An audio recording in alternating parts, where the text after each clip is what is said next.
اور جائیداد لڑکی کے نام آپ لگا رہے ہیں، وہ کوئی مکان ہے، کوئی پلاٹ ہے، کوئی گھر ہے، کوئی دکان ہے، اس کی تفصیل آپ لکھتے ہیں تو وہ وہاں پہ آپ کو درج کرنا ہوتی ہے۔ یہاں یہ بھی ضروری ہے کہ جب آپ نکاح نامے کے اوپر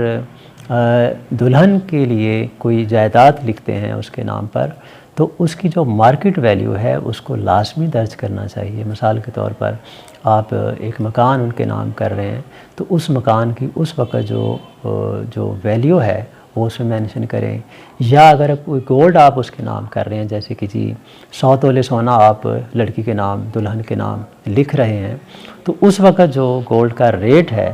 اس کو کیلکولیٹ کر کے آپ ساتھ میں ضرور لکھیں کہ یہ اس وقت یہ 100 تولے سونا جو ہے اتنی مالیت کا ہے۔ اسی طرح سے جو نکاح پڑھنے والا ہے اس شخص کو بھی اس بات کا احساس ہونا چاہیے کہ جب وہ ایسی شرائط کو درج کرے تو دلہے کی جو مالی حیثیت ہے اس کو ضرور کنسیڈر کرے، کیونکہ یہ جو ڈاور جب لکھ دیا جاتا ہے، معجل ہے، غیر معجل ہے، تو جذباتی ہو کے یا سمجھ لیں کہ اس وقت سچویشن کے مطابق جلد بازی میں دلہے کی طرف سے اس کی فیملی یا وہ خود وہ بہت ساری شرائط کو مان لیتے ہیں جو بعد میں ان کے لیے پورا کرنا تقریباً ناممکن ہوتا ہے، جو آگے چل کے ان کے لیے بڑے مسائل پیدا کر سکتی ہیں۔ تو مولوی صاحب جو نکاح پڑھاتے ہیں ان کو یہاں پہ دلہے کی جو فائنینشیل سٹیٹس ہے اس کو ضرور سامنے رکھنا چاہیے۔ جب وہ فل کرنے لگیں تو وہ دیکھیں جو میں چیزیں لکھ رہا ہوں کیا بعد میں واقعی یہ پوری ہو سکتی ہیں کہ نہیں۔ ایسا نہ ہو کہ بعد میں دلہے کے لیے یہ باتیں، یہ شرائط ان کو پورا کرنا ناممکن ہو جائے، کیونکہ یہ پورا ہر صورت میں پھر کرنا پڑتا ہے۔ تو یہ وہاں پہ جو مولوی صاحب ہیں ان کو بھی اس چیز کا خیال رکھنا چاہیے۔ دوستو یہاں پہ اس بات کو ذہن میں رکھیں کہ جو اس کا کالم نمبر 13 ہے، میں اس کو آپ کوشش کرتا ہوں کہ 1 بائی 1 تھوڑا سا آپ کو بریف کر دوں۔ 13 جو کالم ہے اس میں حق مہر کی رقم لکھی جاتی ہے، حق مہر جو ہے کہ کتنا ہوگا۔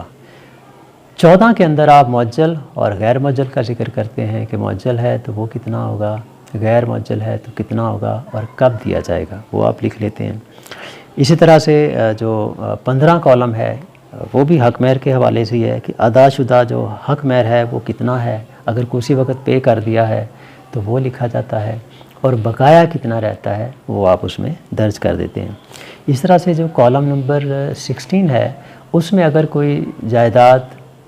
دلہن کے نام کی جاتی ہے دلہا کی طرف سے تو اس کی تفصیل اس کے اندر لکھی جاتی ہے کہ وہ کیا کیا دلہا کے نام جو ہیں وہ کر رہے ہیں، وہ اس کی ڈیٹیل اس میں دیتے ہیں۔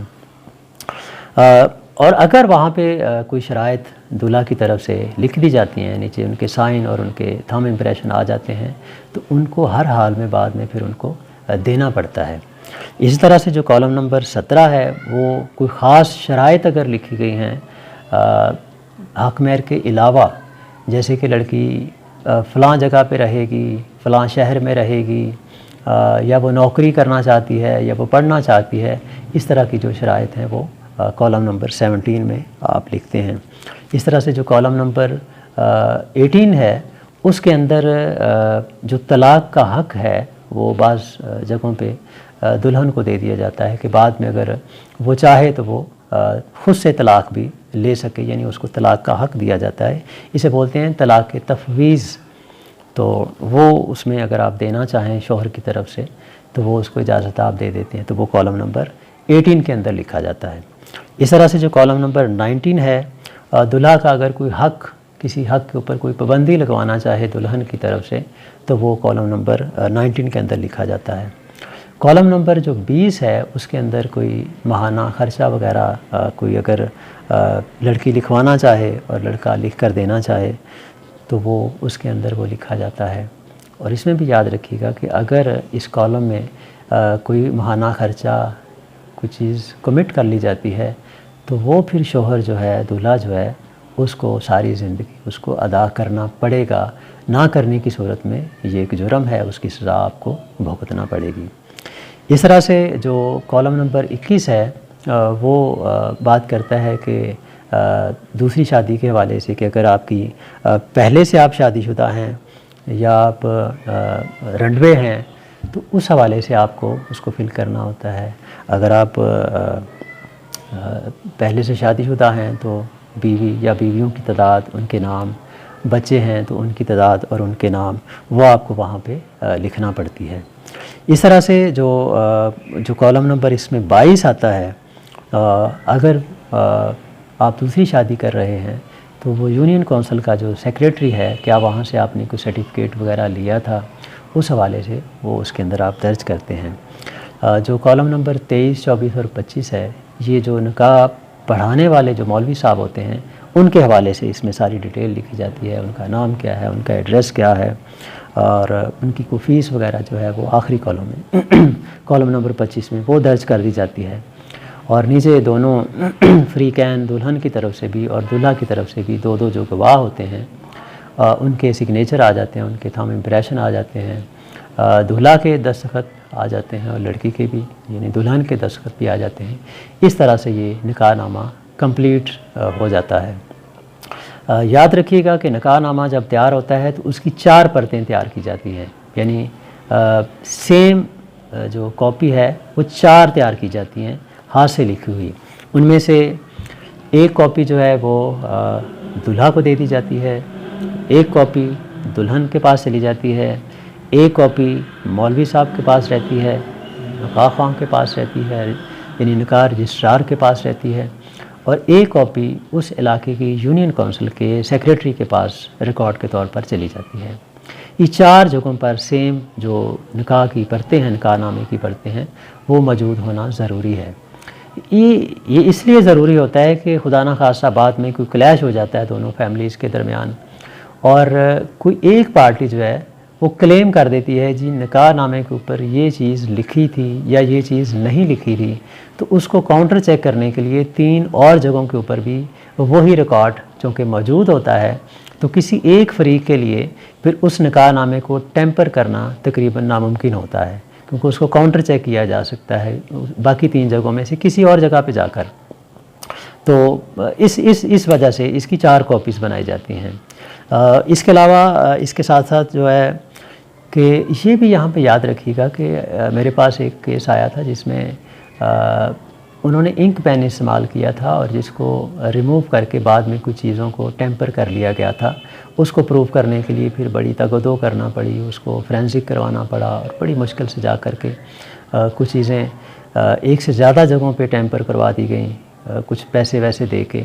اور کچھ چیزیں جو پہلے نہیں لکھی تھیں ان کو ٹیمپر کر کے لکھ لیا گیا کچھ شرائط، تاکہ دلہے کو جو ہے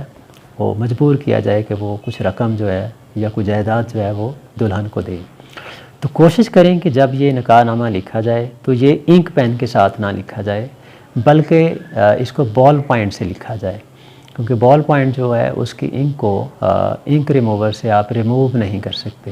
تو یہ چھوٹی سی بات کوشش کریں کہ سب دوست جو ہیں اس کو ہمیشہ یاد رکھیں. یہاں یہ بھی یاد رکھیں کہ اگر نکاح نامے کے اندر کوئی مسٹیک ہو گئی ہے، دونوں فریقین کو نہیں پتہ چلا اور بعد میں پتہ چلتا ہے، تو وہ اس کو درست بھی کروا سکتے ہیں دونوں کی کنسنٹ کے ساتھ. اس کے لیے آپ کے پاس 1 سال کا ٹائم موجود ہوتا ہے. آپ جو علاقے کا ڈپٹی کمشنر ہے اس کے پاس ایک اپلیکیشن دیتے ہیں، ڈپٹی کمشنر جو ہے وہ آرڈر کرتا ہے، تو وہ جو یونین کونسل کا سیکریٹری ہے، نکاح رجسٹرار ہے، وہ 4 پرتوں کو دیکھتے ہیں کہ ان کے اندر واقعی یہ مسٹیک ہے، تو وہ پھر 4 جگہوں پہ اس کی کریکشن کروا دی جاتی ہے دونوں پارٹیز کی کنسنٹ کے ساتھ. اور اس کے علاوہ کہ کوشش یہ ہونی چاہیے دوستوں کہ کوئی بھی کالم ان 25 میں سے کوئی کالم بھی خالی نہیں ہونا چاہیے، کیونکہ یہ ایک بڑا سنگین جرم ہے. اگر نکاح رجسٹرار کوئی کالم خالی چھوڑتا ہے یا اس کو کراس کرتا ہے تو اس کو 1 ماہ قید اور 25,000 روپے تک اس کو جرمانہ بھی ہو سکتا ہے. اس مولوی کو بھی بڑی احتیاط کرنی چاہیے جب وہ کسی شادی میں یہ نکاح نامہ فل کرے. تو اس کے ساتھ ساتھ جو ہے کوئی اور جو اہم پوائنٹ میں دیکھ لیتا ہوں، کوئی اگر رہ تو نہیں گیا. ہاں، اس میں یہ بھی یاد رکھیے گا کہ شادی کا یہ جو کانسیپٹ ہے یہ 1961 سے پہلے یہ جو نکاح نامہ ہے یہ نہیں ہوتا تھا. یہ لکھا ہوا جو پیپر آپ کے سامنے ہے یہ 1961 کا جو ایکٹ ہے یہ اس میں آ کر کے اس کو شروع کیا گیا تھا غالباً ایوب خان کے دور میں. اس سے پہلے یہ نہیں تھا. اب اس کی ضرورت کیوں پیش آئی تھی؟ کیونکہ اس سے پہلے بہت سارے لوگ جو تھے، جب کوئی دولت مند آدمی فوت ہوتا تھا تو اس کی جائیداد کو ہڑپ کرنے کے لیے بہت ساری خواتین سامنے آ جاتی تھی جو یہ کلیم کرتی تھی کہ میں مرنے والی کی بیوی ہوں. تو بہت سارے جو زمیندار تھے، جو نواب تھے، ان کی 50 عورتیں جو ہیں وہ کلیم کے لیے آ جاتی تھی جو دعویٰ کرتی تھی کہ وہ ان کی بیوی ہیں. تو یہ بڑی پرابلم ہوتی تھی. لہٰذا پھر پاکستان کے لیول تک علماء کرام سے مشاورت کی گئی، لیگل ایکسپرٹس کے ساتھ مشاورت کی گئی. اس کے بعد 1961 میں پھر یہ جو چھپا ہوا نکاح نامہ ہے اس کا آغاز کیا گیا. لیکن یاد رکھیے گا کہ شریعت کی روح سے زبانی بھی نکاح ہو سکتا ہے، گواہان کی موجودگی میں نکاح ہو سکتا ہے، لیکن اس نکاح کو بعد میں رجسٹر کروانا ضروری ہے. جو رجسٹرار کے پاس، وہ جہاں بھی آپ جس علاقے میں بھی ہیں تو آپ کو رجسٹر کروانا ضروری ہے. ایک اور پوائنٹ جو اس حوالے سے دلچسپ ہے، آپ کو معلوم ہونا چاہیے کہ ایک یونین کونسل کے اندر کسی بھی علاقے میں ایک سے زیادہ نکاح خوان ہو سکتے ہیں.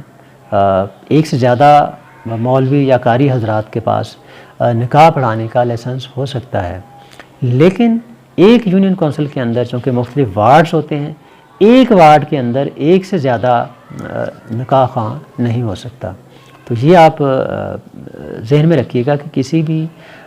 شادی کو رجسٹر کرنے کے لیے جس نکاح خوان کو آپ ہائر کر رہے ہیں اس کی تسلی کریں کہ وہ واقعی رجسٹرڈ ہے، اس کے پاس اس کا لائسنس وغیرہ ہے، تو تب آپ اس سے یہ کام کروا سکتے ہیں. یہ سر وہ اہم چیزیں تھیں دوستو جو جن کا آپ لوگوں کو جاننا ضروری تھا. تو کوشش کریں کہ جب بھی ایسے موقع پر نکاح نامہ آپ لکھنے بیٹھیں یا آپ کے سامنے لکھوایا جا رہا ہو تو کوشش کریں کہ سارے کے سارے کالم جو ہیں وہ بڑی احتیاط کے ساتھ فل کیے جائیں. اور خاص طور پر جو لڑکے والے ہیں ایسی شرائط کو ہرگز نہ مانیں جن کو آپ بعد میں پورا نہ کر سکیں. اور لڑکی والوں کے لیے بھی یہی بہتر ہے کہ ایسی ڈیمانڈ، ایسی شرائط نہ رکھیں جو بعد میں پورا ہونا ممکن نہ ہو اور میاں بیوی کے درمیان بعد میں جھگڑے شروع ہو جائیں اور شادی کا یہ جو مقدس رشتہ ہے یہ کسی تنازع کا شکار ہو اور آخرکار نوبت جو ہے وہ طلاق تک چلی جائے. تو امید کرتے ہیں دوستوں کہ آج کی اس ویڈیو سے بہت ساری چیزیں آپ لوگوں کو سمجھ آئی ہوں گی، نئی معلومات ملی ہوں گی. اگر یہ ویڈیو اچھی لگے تو اس کو لائک کیجئے، سبسکرائب کیجئے ہمارے چینل کو، اور کوشش کیجئے گا کہ اس ویڈیو کو آگے زیادہ سے زیادہ شیئر کریں تاکہ باقی لوگوں کو بھی اس کا فائدہ ہو سکے. اگلی آنے والی ویڈیو تک کے لیے اجازت دیجیے. تب تک کے لیے اللہ حافظ.